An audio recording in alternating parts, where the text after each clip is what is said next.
어머니, 저들을 용서하실 겁니까? 저는 이 가문을 무너뜨린 자들의 피눈물을 봐야겠습니다. 설아야, 칼로 벤 상처는 아물지만 머리로 벤 상처는 대를 이어가는 법이다. 사람들은 말합니다. 망한 집구석에 남은 건 한숨뿐이라고. 하지만 여러분, 진짜 무서운 게 뭔지 아십니까? 그것은 바로 다 죽어가는 집안에서 도끼를 품은 두 여자의 눈빛입니다. 도망간 큰 며느리, 옥에 갇힌 남편, 그리고 빈털터리 선비 집안. 조선을 뒤흔든 두 여인의 기막힌 복수극과 재건기입니다. 앞으로도 재미있는 영상 만들 수 있도록 구독과 좋아요로 응원해주세요. 지금 바로 시작합니다. 때는 조선 후기, 달빛조차 자취를 감춘 어느 폭풍우 치는 밤이었습니다. 청운현에서 가장 고결한 가문이라 칭송받던 백진사댁의 기와지붕 아래선 석가래가 썩어 문드러지는 소리보다 더 처참한 여인의 울음소리가 새어 나오고 있었지요. 집안의 기둥이었던 큰아들이 영모라는 마른 하늘의 날벼락을 맞고 형장의 이슬로 사라진 지 단보름. 가문의 명예는 뻘밭에 굴러떨어졌고 남은 것은 가시 돋친 소문과 텅 빈 창고뿐이었습니다. 그런데 그 비극의 정점에서 이 집안의 첫째 며느리 조 씨는 다른 마음을 품고 있었습니다. 죽은 남편이 무슨 소용이고 망해가는 가문이 무슨 대수냐. 나라도 살아야지. 이 조씨 가문의 귀한 문이 노비로 팔려갈 순 없지. 그렇고 말고. 그녀의 손에 들린 것은 백씨 가문의 마지막 자존심이자 대대로 내려오던 전설의 보물 옥령왕과 비단 10필의 어음이었습니다. 그것만 있으면 어디 가서든 평생을 떵떵거리며 살 수 있는 거금이었죠. 조 씨는 그것을 품 안에 거칠게 밀어넣고는 마치 쫓기는 짐승처럼 뒷문을 향해 달렸습니다. 이거 놓거라. 네가 뭘 안다고 가로막느냐. 이 집 구석은 이미 끝났다. 나라에선 내일이면 압류를 하러 올 것이고 옥에 갇힌 네 서방은 곧 목에 달아날 판인데 너는 이 썩은 배와 함께 가라앉을 작정이냐? 형님, 그래도 이건 아니지요. 그것은 우리 가문을 다시 세울 마지막 미천이자 서방님의 목숨을 구할 구명철 아닙니까? 어찌 혼자 살겠다고 가문의 심장을 도려내 가십니까? 구명줄? 웃기지 마라. 그건 내 몸값이다. 네 서방은 이미 죽은 목숨이나 다름없으니 너도 주제 파악하고 알아서 살아남거라. 어머니, 형님이 다 가져갔습니다. 옥령환도 어음도 이제 우리에겐 아무것도 남지 않았습니다. 서방님을 어찌합니까? 우리 가문을 어찌합니까? 방안은 죽음보다 더한 정적이 감돌았습니다. 보통의 여인이라면 기절하거나 곡소리를 냈을 법한 상황. 그러나 명씨 부인은 천천히 눈을 떴습니다. 그녀의 눈빛은 슬픔보다 더 깊은 호수 같은 고요함이 서려 있었습니다. 설화야, 고개를 들거라. 어머니, 사람의 눈은 소중한 것을 잃었을 때 가장 밝아지는 법이다. 조 씨가 가져간 것은 고작 돌덩이와 종이 쪼가리일 뿐이다. 그것들이 이 집안의 뼈대를 세웠다 생각하느냐? 아니다. 이 집안을 지탱해온 것은 대대로 내려온 사람의 지혜와 꺾이지 않는 기계였다. 하지만 당장 내일 관가에서 들이닥칠 텐데 지혜가 무슨 소용입니까? 소용이 있고 말고 내일부터 너는 이 심의가 시키는 대로 해야겠다. 조 씨가 가져간 옥룡환이 독이 든 성배라면 우리가 새로 만들 것은 이 땅의 모든 백성이 갈구하는 검은 보석이 될 것이다. 명씨 부인의 목소리에는 거부할 수 없는 위엄이 서려 있었습니다. 설아는 빗물 섞인 눈물을 닦아내며 시어머니의 손등 위로 자신의 손을 포개었습니다. 차갑던 손에서 뜨거운 열기가 전해졌습니다. 어머니, 저를 가르쳐 주십시오. 서방님의 누명을 벗기고 그 배신한 여인이 발복하지 못하게 할 수만 있다면 저는 지옥의 불덩이라도 삼키겠습니다. 그래, 오늘 밤 이 비가 그치면 우리는 청운연의 백진사댁 며느리가 아니라 세상에서 가장 낮은 곳에서 시작하는 장사꾼이 될 것이다. 내 서방의 옥바라지를 위해, 그리고 이 가문의 진정한 복수를 위해 너의 혼을 걸 준비가 되었느냐? 폭풍우가 잦아들 무렵 두 여인의 눈동자에는 전보다 더 강렬한 불꽃이 일렁이기 시작했습니다. 가문이 무너진 그 밤, 역설적이게도 새로운 전설이 잉태되고 있었던 것입니다. 보물은 사라졌고 가문의 이름은 땅에 떨어졌습니다. 이튿날 해가 뜨기 무섭게 관가의 포졸들이 들이닥쳐 가구마다 붉은 딱지를 붙였고 동네 사람들은 담벼락 너머로 침을 뱉으며 수군거렸죠. 백진사내가 드디어 망했네. 저 젊은 과부는 이제 어디로 팔려가려나. 하지만 사람들은 몰랐습니다. 그 지옥 같은 폐허 속에서 두 여인이 무엇을 준비하고 있었는지 말입니다. 이보시오, 백시 부인. 나라에 바칠 공납이 밀렸으니 이 집은 이제 나라의 것이오. 당장 짐 싸서 나가시오. 나으리, 단 하루만 시간을 주십시오. 옥에 갇힌 저희 서방님 면회라도 갈 수 있게. 역적의 집안에 무슨 면이냐? 저리 비키지 못해. 멈추어라! 그 더러운 손으로 내 며느리에게 손대지 마라. 집을 비워주마. 다만 저 뒷마당에 쌓인 잿더미와 낡은 무쇠솥은 가져가도 좋겠느냐. 그것들은 너희에겐 쓰레기겠으나 우리에겐 조상의 유품이니라. 저깟 잿더미를 가져가서 뭘 어쩌겠다고. 마음대로 하시오. 명씨 부인이 챙겨온 것은 평범한 재가 아니었습니다. 그것은 가문 대대로 전해지던 비법으로 특정한 약초를 태워 만든 약재의 유황이 섞인 재였죠. 명씨 부인은 여기에 바닷물을 부어 끓이고 거르기를 반복하게 했습니다. 어머니, 눈이 매워 견딜 수가 없습니다. 이 시커먼 물이 정말 돈이 된단 말씀입니까? 설화야, 세상 사람들은 눈에 보이는 화려한 비단에만 열광한다. 하지만 진짜 귀한 것은 없어서는 안 될 것이지. 사람은 비단 없이 살 수 있어도 소금 없이는 사흘도 못 버틴다. 우리가 만드는 것은 소금이 아니라 사람의 명줄을 쥐는 검은 보석이다.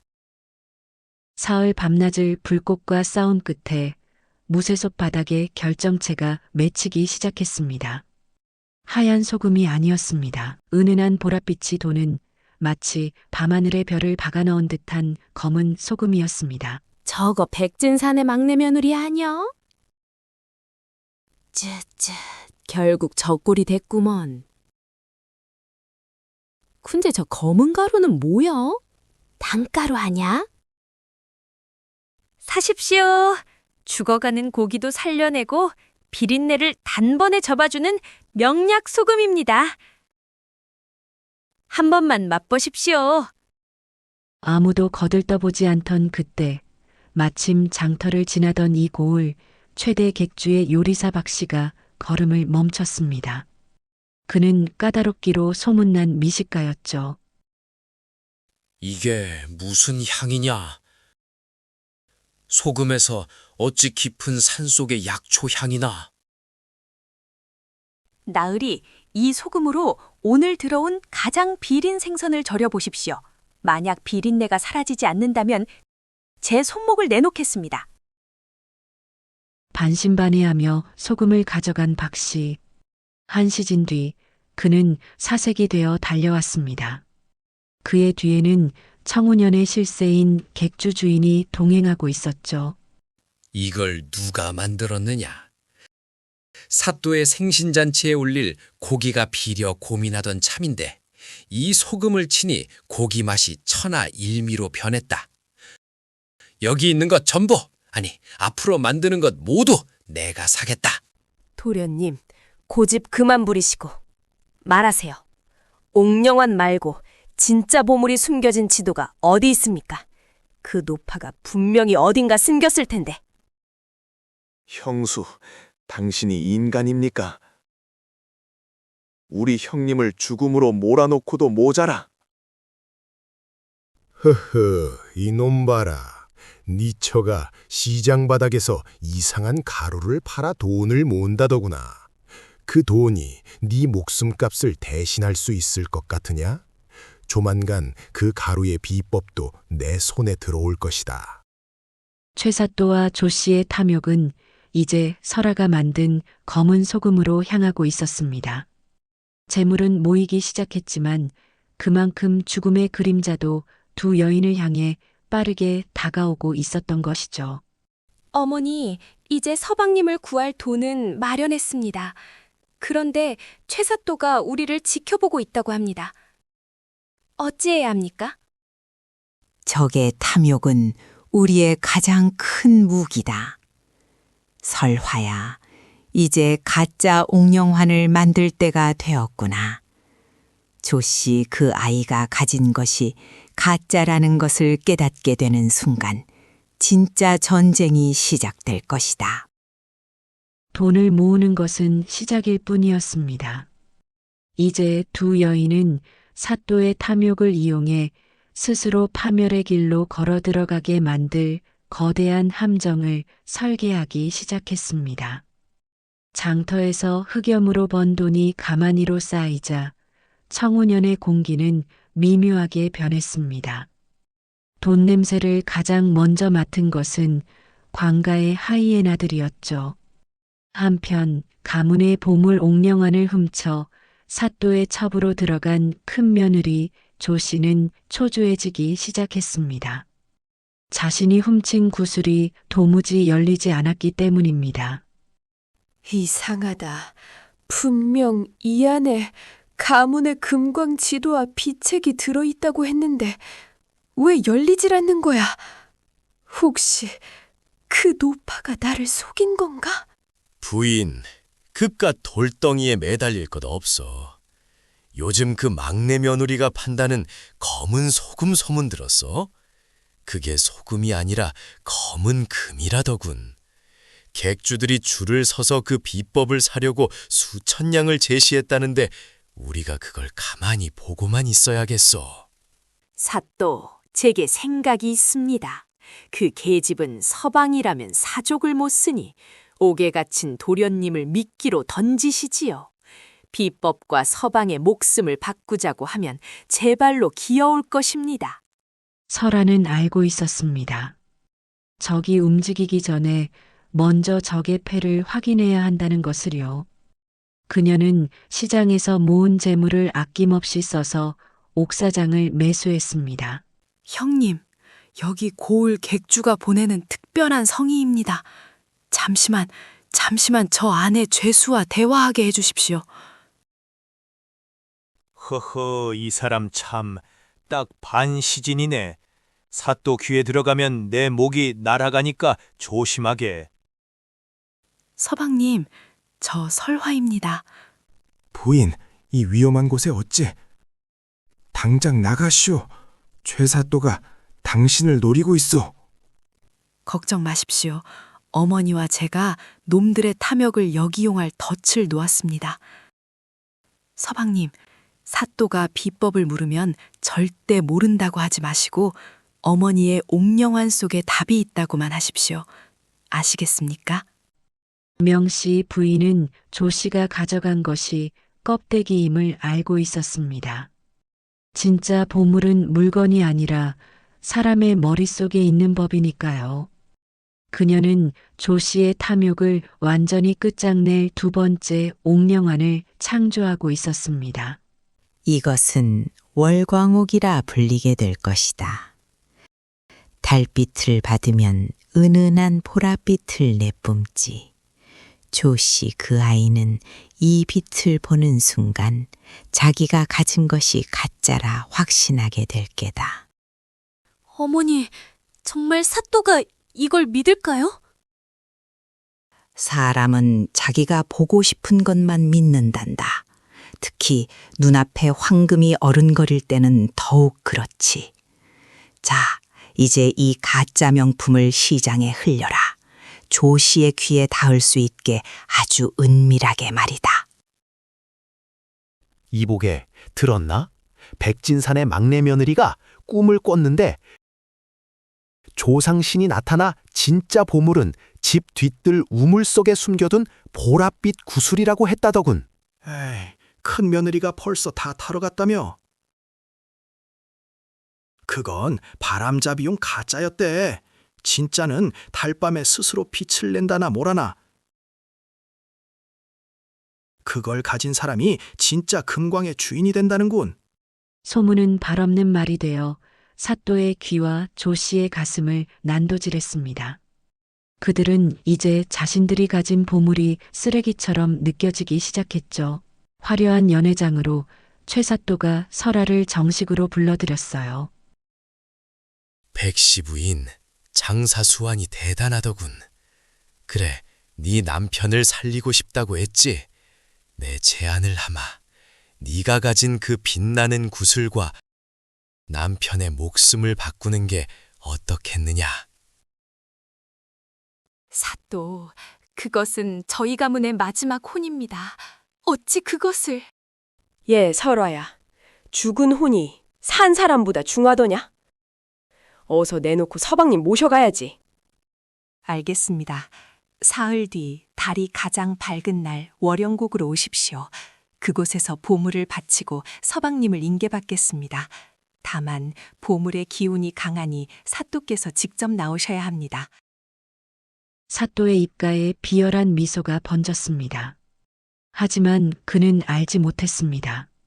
월영곡은 한번 들어가면 방향을 잃기 쉬운 험준한 계곡이며 그곳에는 이미 설아가 돈으로 매수한 수십 명의 사냥꾼들이 매복하고 있다는 사실을요.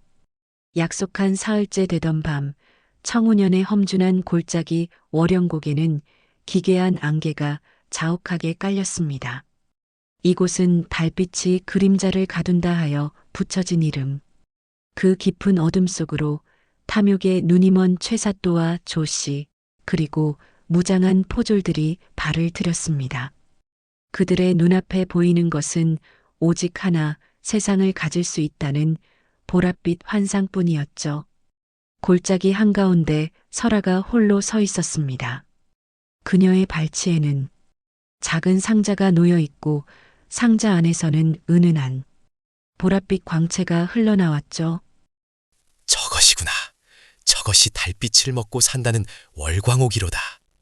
설화야, 어서 그것을 바치고 도련님을 데려가거라. 내 친히 사또께 말씀드려 너희의 죄를 사해주마.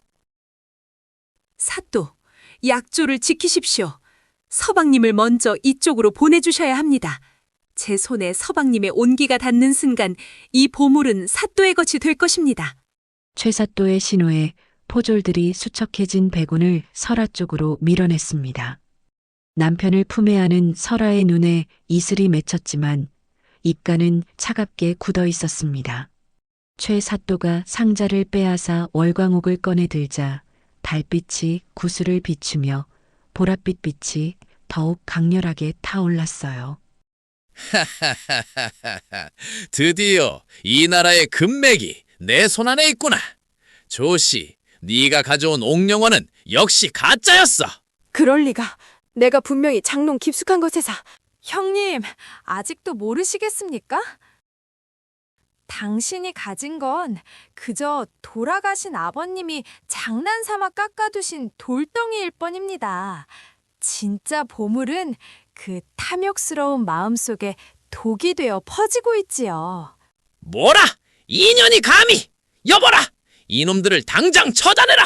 설아가 품 안에서 검은 소금 가루 한 줌을 꺼내 허공으로 뿌리자 동시에 미리 매복해 있던 장정들이 횃불을 밝히며 골짜기 주변을 에워쌌어요. 설아가 뿌린 검은 가루는 단순한 소금이 아니었습니다. 그것은 명씨 부인이 제조한 인화가루가 섞인 비책이었죠. 가루가 횃불에 닿자마자 거대한 불꽃이 화르륵 피어오르며 어두운 골짜기를 대낮처럼 밝혔습니다. 나오십시오. 이 고을의 썩은 뿌리를 보러 오신 손님들을 맞이하십시오. 안개 속에서 한 사내가 걸어 나왔어요. 낡은 도포 차림이지만 눈빛만은 호랑이 같은 사내. 그가 품 안에서 번쩍이는 패를 꺼내 들었죠. 암행어사 출도야! 포졸들이 당황하며 무기를 버리고 엎드리고 최사또는 손에 든 월광옥을 떨어뜨렸어요. 구슬이 바닥에 부딪혀 산산조각이 나자 그 안에서 보랏빛 연기만 허무하게 사라졌죠. 이럴 수가. 보물이 금광지도가 어찌 연기뿐이란 말이냐. 어사나으리, 저는 속았습니다. 이 모든 건 저 막내 계집이 꾸민 짓입니다. 사람의 눈을 멀게 하는 것은 안개가 아니라 탐욕이라 했다. 조씨야, 네가 가문의 마지막 자존심을 팔아넘겼을 때 이미 네 운명은 저 부서진 구슬과 같아진 것이야. 조씨가 훔쳐간 옥령화는 사실 비어있는 껍데기였고 설아가 보여준 월광옥은 빛나는 소금 결정에 불과했습니다. 두 여인은 적들의 욕망이 가장 뜨거울 때 가장 허망한 것을 보여줌으로써 그들을 파멸로 이끌었습니다. 시간이 흐른 후 다시 정돈된 백진사댁에서는 설아와 백운이 마당에서 밝게 웃으며 손님들을 맞이하고 있었어요. 최사또와 조씨는 관가로 압송되어 엄벌에 처해졌고 백운은 어사의 보고로 누명을 벗고 관직에 복귀했습니다. 하지만 이 집안을 진짜로 세운 것은 남편의 관직이 아니었습니다. 어머니, 이제 우리 백씨 흑염이 한양 상권을 넘어 청나라 상인들까지 찾고 있습니다. 창하다 설화야. 비단 옷이 아니어도 향기가 나는 법이지. 우리 가문은 이제 돌덩이 보물이 아니라 네가 일군 이 소금꽃으로 대대손손 빛날 것이다. 망한 집구석의 도끼 어린 눈빛이라 비웃던 이들은 이제 이 집 대문을 통과하기 위해 머리를 조아립니다.